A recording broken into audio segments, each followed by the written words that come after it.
बेटी को जन्म दिया। तभी उसकी सास रज्जो बोली, सब भाग्य की बात है, एक बड़ी बहू है जिसके 2 बेटे हैं और अब देखो तुमने भी पहला बच्चा बेटी ही जनी है। बस कीजिए माँ जी, आपको तो खुश होना चाहिए कि आप एक स्वस्थ बच्चे की दादी बनी है और आपको जरा भी खुशी नहीं है।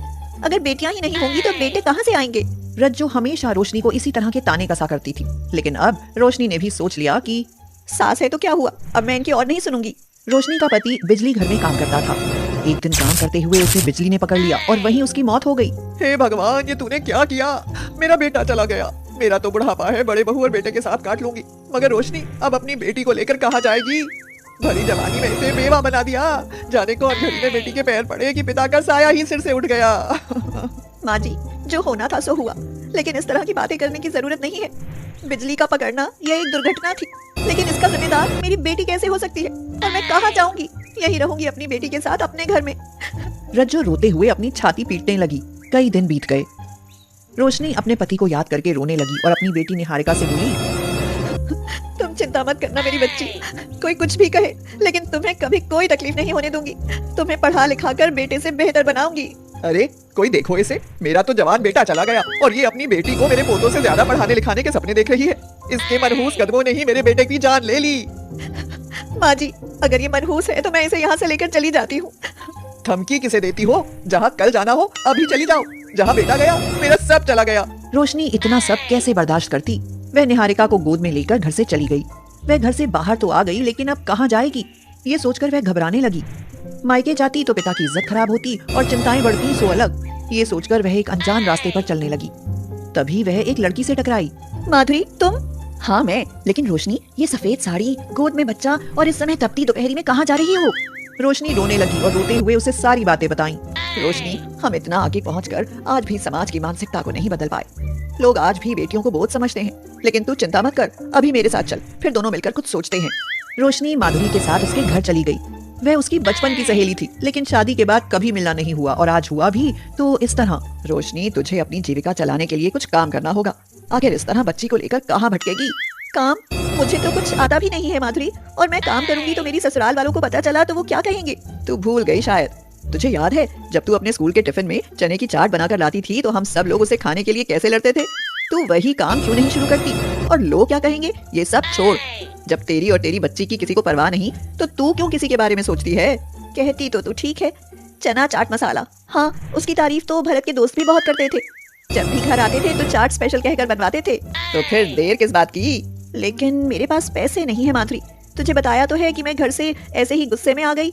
ऐसे ही नहीं, तेरा गुस्सा जायज था। और सुन, फिलहाल मैं तेरी मदद करूंगी और जब तेरे पास पैसे हो जाएं तो तू मुझे लौटा देना। माधुरी, मैं तेरा एहसान कभी नहीं भूलूंगी। तूने मेरे खोए हुए आत्मविश्वास को जगाया है। मैं चाट बनाऊंगी और उसे ही अपना रोजगार बनाऊंगी। अगले दिन रोशनी ने माधुरी की मदद से चाट बनाने के लिए थोड़ा सामान, बर्तन और एक ठेला खरीदा जिस पर वह चाट बेच सके। रोशनी ने चाट बनाई और फिर ठेले पर चना चाट मसाला बनाकर बेचने लगी। चाट ले लो, चना चाट मसाला, खाते ही मन को कर दे मतवाला, चना चाट मसाला। तभी कुछ आते जाते लोग उसके पास इकट्ठे हो गए और बोले, कैसी दी है चाट? 20 रुपए की प्लेट है भाई साहब। तो लाओ, एक प्लेट हमें भी दे दो। लगता है यहाँ नई हो, जरा हम भी तो खाकर देखें कि कैसी चाट बनाती हो। और हाँ, जरा तीखी बनाना।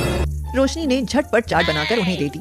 चाट खाकर वह आदमी बोला, अरे वाह, ऐसी चाट तो पहली बार खाई है भाई। हमें तो लगा कि कोई लो क्लास चाट होगी, लेकिन तुमने तो बड़ी दुकान वालों की चाट को भी मात दे दी। जी आप खाइए और लोगों को भी बताइए। मैं इसमें बिल्कुल ताजे और प्राकृतिक मसाले इस्तेमाल करती हूँ जो आपकी सेहत के लिए भी फायदेमंद होंगे। फिर एक के बाद एक चना चाट मसाला के ग्राहक बढ़ते चले गए। माधुरी ने पूछा, अरे वाह, क्या बात है, आज तो रोशनी बहुत खुश नजर आ रही है। माधुरी, मुझे राह दिखाने के लिए शुक्रिया, और ये लो तुम्हारे पैसे। किया तो तूने है, मैंने तो सिर्फ राह दिखाई है। तेरे खोए हुए हुनर को तराशा है। और रही बात पैसों की, तो ये मैं जरूर लूंगी क्योंकि ये तुम्हारी पहली सैलरी है। मैं इसे हमेशा अपने पास तोहफे की तरह सहेज कर रखूंगी। रोशनी का चना चाट बनाने का काम अच्छा चल निकला। कुछ दिनों बाद रोशनी ने अपने लिए एक कमरा किराए पर ले लिया। अब वह अपनी जिम्मेदारी खुद उठा सकती थी। समय गुजरता गया।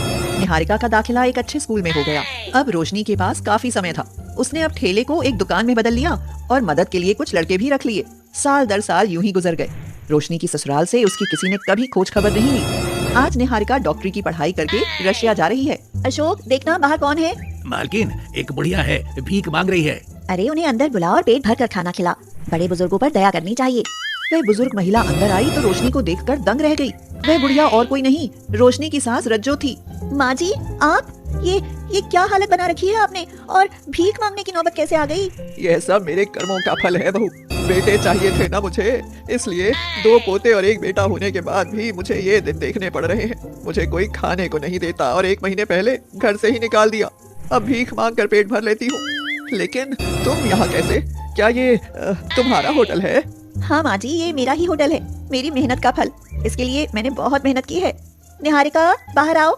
देखो माँ जी, ये मेरी वही मनहूस बेटी आज डॉक्टर बनने जा रही है। मैं चने की चाट बेचकर अपनी बेटी को डॉक्टर बनने भेज रही हूँ। देखना, ये आपके बेटे का नाम रोशन करेगी। मुझे शर्मिंदा मत करो बहू।